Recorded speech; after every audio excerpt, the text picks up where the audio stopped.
8 दिन के बाद मैं अडियाला जेल अपनी 2 बेटियों के साथ मिलने गई थी। It was very painful for me कि मैं अपनी 2 बेटियों को जिस तरीके से वहाँ मिलवाने लेके गई हूँ एक वालिद से, क्योंकि वहाँ पे जो माहौल था, जिस तरह का माहौल है वो आप सब लोग जानते हैं।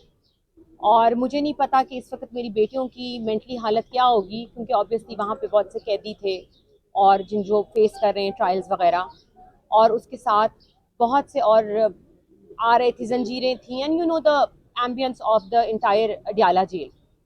फवाद साहब से मुलाकात करके it was a very emotional कि मुलाकात हुई बेटियों की, और जिस तरीके से वो मिले और हमें जहाँ बिठाया गया वो तो जगह बहुत ही वियर्ड थी, क्योंकि हमें जेल के अंदर से ले जाया गया और हमें ऊपर मिलवाया गया। मैं बस यही कहना चाहूँगी कि उनकी स्पिरिट्स बहुत हाई हैं और वो पार्टी के नैरेटिव के साथ हैं, और वो यही उनका मैसेज है कि स्टे स्ट्रॉन्ग, क्योंकि मैं भी स्ट्रॉन्ग हूँ और अंदर स्ट्रॉन्ग रहें। बट दुख की बात सबसे बड़ी ये है कि इन्होंने फवाद साहब को C क्लास जेल में रखा है। वो मुस्तहिक है B क्लास जेल के।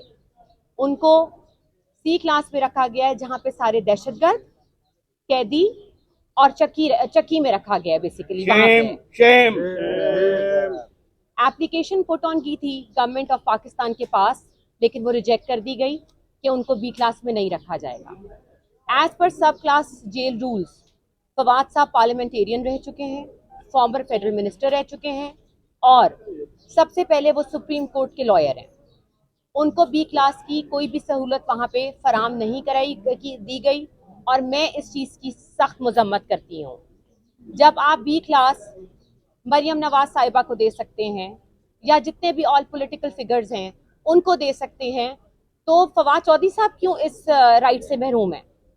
मैं ये पूछना चाहती हूँ गवर्नमेंट ऑफ पंजाब से कि आपने उनकी एप्लीकेशन किस बुनियाद पर रिजेक्ट की है कि हम उनको B क्लास में नहीं रखेंगे? मैं इसकी सख्त मजम्मत करती हूँ, और अगर आप ये सोचते हैं कि मैं आपके इन हथकंडों से डर जाऊंगी और हम लोग टूट जाएंगे, मेरी बेटियां और मैं, हम बिल्कुल नहीं टूटेंगे। हमने पिक्चर भी इसीलिए पोस्ट की कि वी आर पॉजिटिव और हम लड़ेंगे केस, और मुझे पूरी उम्मीद है आज अल्लाह के घर से और अपने वकीलों से उसके बाद कि आज फवाद चौधरी साहब को मैं और उनकी बेटियां उनको घर लेके जाएंगे इंशाल्लाह इंशाल्लाह। क्वेश्चन। फवाद चौधरी साहब ने कोई तशद्दुद का बताया आपको, उसमें कोई तशद्दुद किया गया जेल में या ऐसा कोई?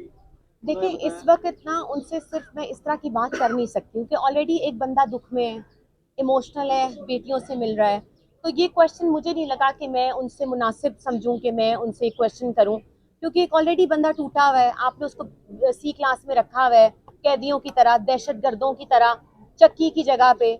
इससे ज्यादा जुल्म और क्या हो सकता है, ये आप मुझे बताएं। तो लाइटर नोट पे बात हुई है, and I want to stay positive and strong with in front of him. Madam, जो आपकी मुलाकात करवाई गई थी, क्या वो सुप्रीटेंडेंट के कमरे में मुलाकात हुई थी या जंगले के अंदर से आपने उनके साथ मुलाकात की? नहीं, वो कमरा ऊपर चढ़ के ही था जेल के अंदर से, मुझे एग्जैक्टली पता नहीं है कि कहाँ पे मुलाकात होती है, लेकिन जो उसका रास्ता और हमारी स्टैंप्स आपको गवाही देती हैं, जिस तरह 2 और 4 साल की बच्ची के हाथ पे सेंट्रल जेल की स्टैंप लगाई गई। I don't know what kind of a message you are giving to our children कि आपका बाप एक मुजरिम है और आपको उनको मिलने के लिए आपके हाथों पे स्टैंप लगेगी। मैंने उनको कहा कि बच्चों के ना लगाएं, लेकिन as per rules they have to go, rules वहां आ जाते हैं, लेकिन जब आपने फवाद साहब को B क्लास देनी है तो वहां पे रूल्स नहीं आते आपके। मैडम, उनकी मुलाकात में आपको क्या लगा कि वो अभी भी अपने स्टांस रखाएंगे? स्टांस का तो मैंने नहीं पूछा, लेकिन उनकी स्पिरिट्स बहुत हाई हैं। और जेल के अमले का आपके साथ बिहेवियर कैसा? No, they were very cooperative with me. मैं शुक्रगुजार हूँ SP सुपरिटेंडेंट का, जिनका फ़ोन आया और उन्होंने कहा कि आपके लिए वक्त हमने निकाल दिया, लेकिन मुझे ये नहीं पता चला कि कहाँ से किसने वो हमें बुलाया है, लेकिन मैं उनका शुक्रिया बिल्कुल नहीं अदा करूँगा स्टेट का, जिस तरह का रवैया उनसे अख्तियार किया जा रहा है। मेरा ये राइट है कि मैं और मेरे बच्चे उनसे मिलें, तो इसमें शुक्रिया और स्टेट का कोई एहसान नहीं है हम पे, ये उनका हमारा राइट है जो हमें बिट्रे किया गया और हमें नहीं दिया गया 8 दिन। और एक बात और, फवाद साहब से ये जरूर क्वेश्चन मैंने किया था कि आप 8 दिन जब जेल में रहे फोन के बगैर और सोशल मीडिया के बगैर, तो आपको कैसा लगा, तो उन्होंने बहुत कहका लगाया इस बात के ऊपर। Thank you.